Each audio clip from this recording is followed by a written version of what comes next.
Okay, another exciting book launch. I'm so excited to have this book and be ready to do it. I'm going to give Gina here just a second to be able to click a couple of buttons and repurpose this on LinkedIn. Well, I just ramble at you. You know, all of you that follow me know that I'm very good at that. And then we're going to jump right into talking about this amazing book. Oh my gosh, everybody, you need to get this book. You need to share this live, the link, especially for the book. You can get it today free. It's going to make a huge impact in your lives, in the lives of people you know, especially anybody that you know that's a woman that's working in corporate America. It's really going to share some things in a very valuable and vulnerable way that often don't get talked about and need to be. So, like you said, I'm just killing time. All right, with that, join me in welcoming Gina Matteson. Gina, thanks for joining us today. Thank you. Thank you so much, Steve, for having me on. I appreciate it. So, first off, tell us just a little bit about you and how you show up in the world. Sure. So I have, I basically am an entrepreneur at this point. After, the book that we're going to talk about is inspired by true events. So just throughout my journey in life, I've been in corporate America for 26 years. I'm a mother. I'm now a CEO and an author. And I guess my purpose in the world is really just to I guess it's multifaceted. It's about engaging with people, and I'm very people driven. So sharing my story, sharing my vision, anything that I can do to help better and help serve people is really what my goal is, honestly, in life. And justice has always been at the heart of everything I do. Absolutely. So, the book is called A Thousand Masks, and it talks about all the different versions of ourselves that we make the world think we are. And the truth of the matter is that they are masks. So, talk to us a little bit about, the real life stuff that you went through that inspired the need really to write the book. Yeah, sure.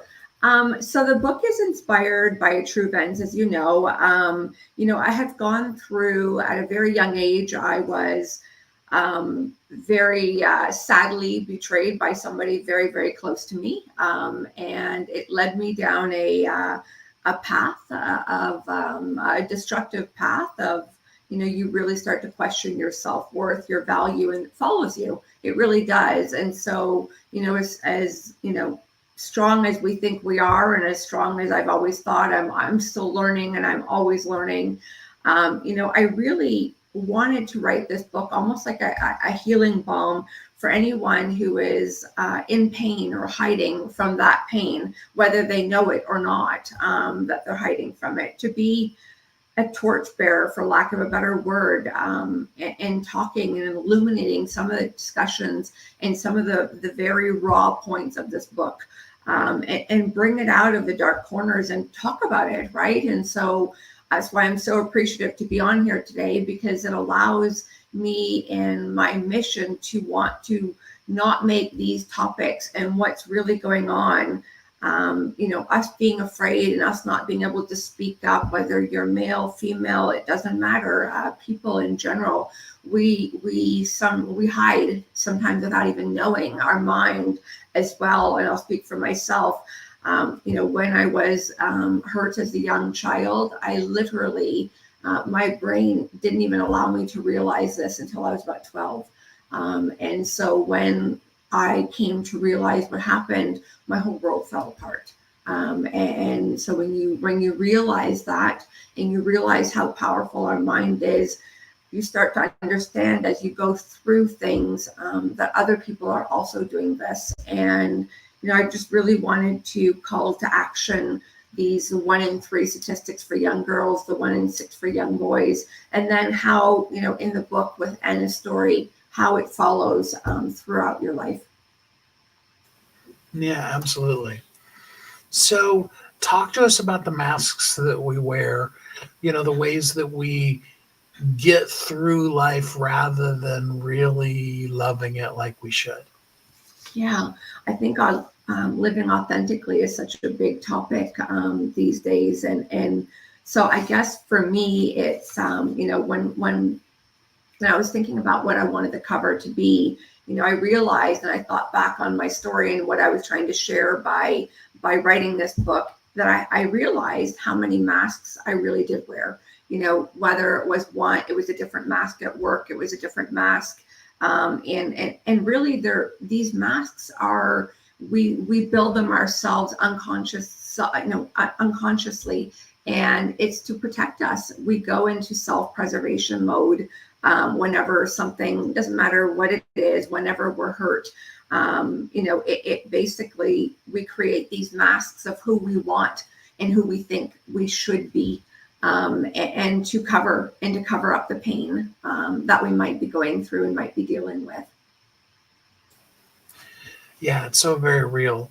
So let's just give people a little taste of the book.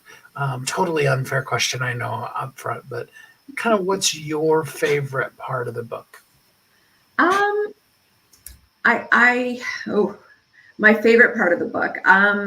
I think the idea of living authentically is something that's always really empowered me. And when I wrote this book, I guess my favorite part of it is that, actually, you know what? I'll be really real on this. So just before Christmas, I had a phone call through my business, and I was interviewing a top level CEO in a Fortune 100 company.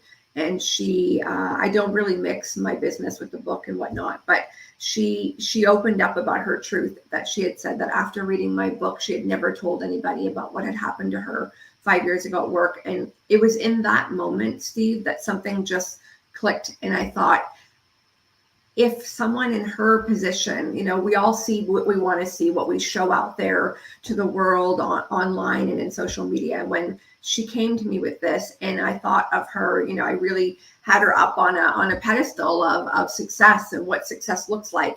And then she told me, your book inspired me, and I'm going to tell you this for the first time ever. That was my favorite part of this whole journey. That one phone call was my favorite part of the whole journey, because it was in that moment that I realized the healing abilities that this book was giving to generations of women and men and families all around the world, really. Absolutely. So, I mean, I know that you were really vulnerable in this book, and you wrote it as a fiction to kind of ease that a little bit. But were there times when you found yourself just, I don't know, maybe even potentially throwing the manuscript across the room and just not able to move on while you were going through the process? I have to, I guess I'd say no, honestly. No, because I have really come to terms with what, it's taking me a long journey, of course, but I've really come to terms with the fact that I think things happen to us for a reason, and not everything happens for a reason, but it's how we embrace those things, those challenges, those setbacks, the betrayal. It's how we take those and how we objectify them and implement them into our lives. And so when I had decided, it was actually through COVID, that I had decided that I was going to finally share my story. And I did say, inspired by true events. I don't, I've had some family even read it and say, well, did you really do that? I'm like, it's inspired by true events. That, there's not every single aspect is not me, of course. But I really wanted it to be very real and authentic to its readers, so it could do what it did at that level with that interview that I had. And so I guess I wouldn't say no. I wasn't. There wasn't a point where I didn't want to do it.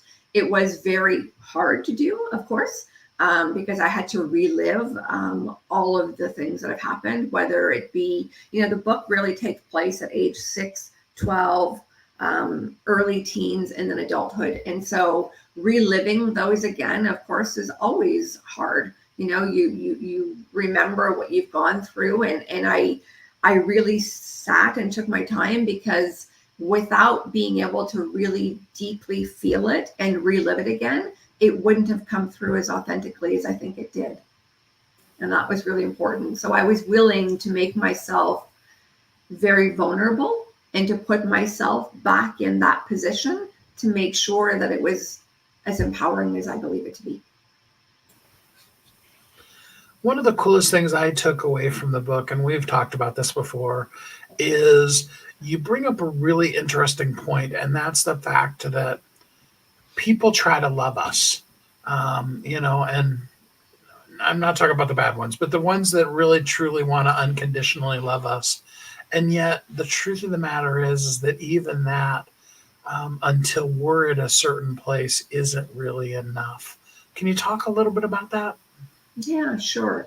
I think when you are going through a period of self-doubt, and really not even understanding what your own value is, what you are giving to the world, and what you can do for others, and what others can do for you, it's hard. It's almost like how we say hearing the bad stuff is easier than hearing the good stuff.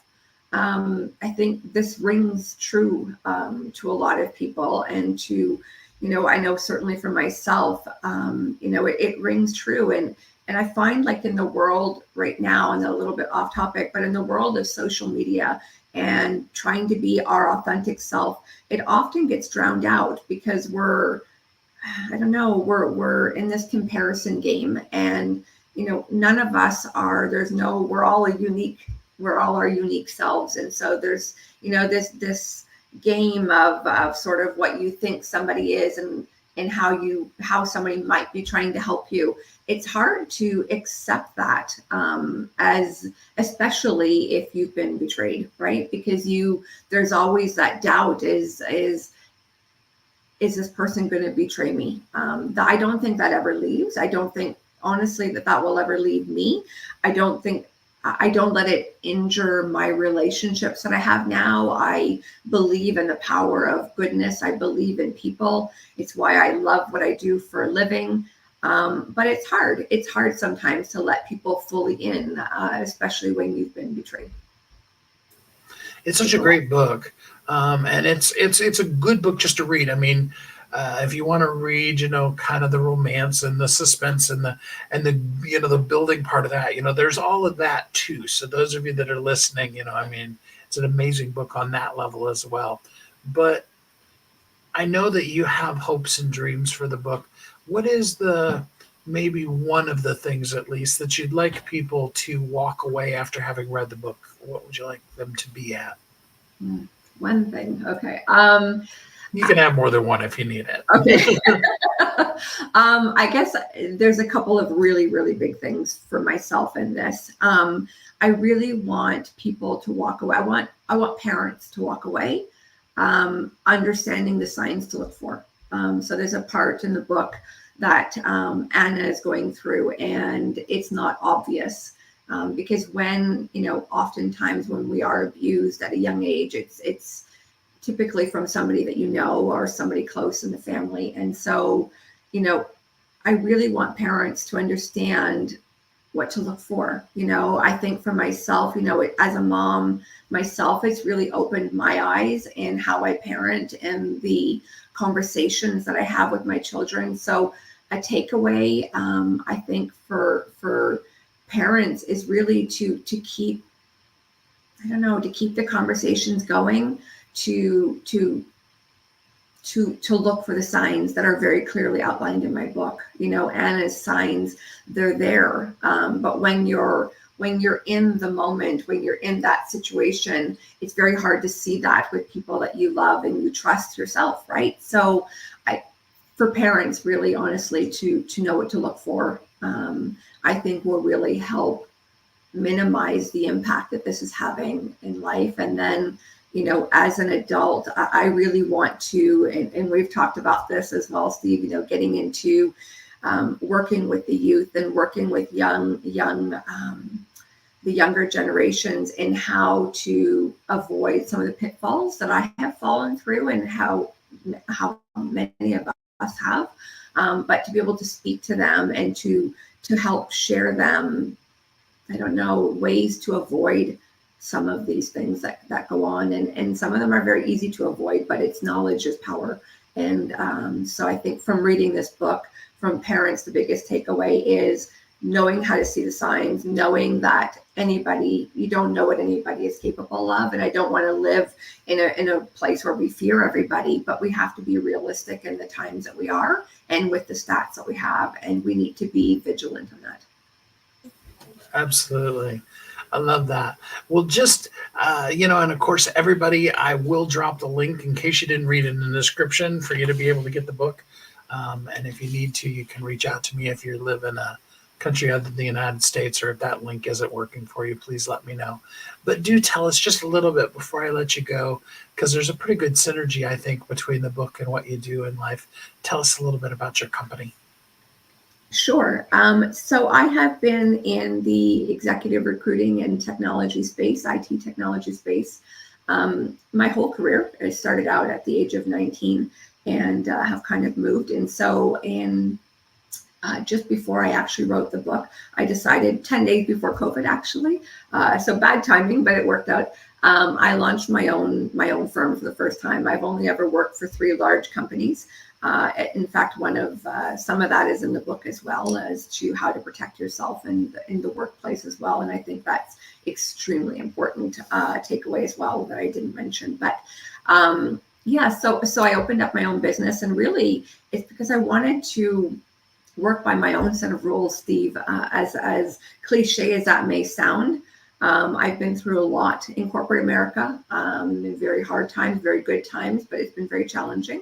And I really I know I love people and I want to help people. And like I said at the beginning, I always operate from a need for justice, and that has brought about everything that I've done, to be honest, no matter what the fall is from that for myself personally. So GemTech, my recruiting business, is really just a transparent, partnership-based executive and IT recruiting firm where I get to really know people and get to know my candidates that I'm working with and truly match them up in the right role for themselves. And so being able to be a part of somebody's career change, or if somebody is unemployed, and helping them get back to work, and helping my clients really build an inclusive culture. So GemTech is really just my brand and my vision for transparency and diversity, and really at the end of it, helping people. I love it. Well, I do hope everyone will get 1,000 masks today. You can get it for free today on Amazon, the ebook, and check that out. Gina, thanks so much for spending some time with us here on the show today. Thank you. Thank you so much for the opportunity. It's been my pleasure.